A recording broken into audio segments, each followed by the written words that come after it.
आजची सकाळ सुरू झाली एकदम फिल्मी. पहाटे 3:30 वाजल्यापासून पाऊस सुरू झाला. मग काय, उठलो, अंघोळ केली आणि दुकानात बसलो. पण बाहेर पाऊस असल्यामुळे दुसरं काम नव्हतं. त्यामुळे म्हटलं, चला आज यूट्यूबर बनूया. बसलो माझ्या व्हिडिओचं रेकॉर्डिंग आणि एडिटिंग करत. एडिटिंग झाल्यावर बघितलं तर स्वामी मस्त नाचत खेळत होता.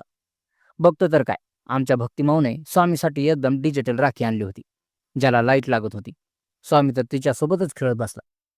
मग जयश्री माऊ आणि नानी माऊ यांनी आम्हाला राख्या बांधल्या. आम्ही ताटात 100-50 रुपये दिले तर त्या घेत नव्हत्या, पण आम्ही बळजबरीने त्यांच्या हातावर ठेवले. म्हटलं आता हे तर घ्यावेच लागतील. त्यानंतर बाहेर येऊन बघितलं तर काही मुलं पावसाच्या पाण्यात मस्त खेळत होती. त्यांना बघून माझ्या लहानपणीची आठवण झाली. जेव्हा पावसात भिजून घरी जायचो तेव्हा आई खूप मारायची, पण पावसात भिजल्यामुळे नाही तर आजारी पडशील म्हणून. असा आजचा दिवस. पावसामुळे घरातच कोंडवाडा झालेला, पण खूप आनंदात गेला. तुमच्या काय आठवणी आहेत का? कमेंटमध्ये नक्की सांगा.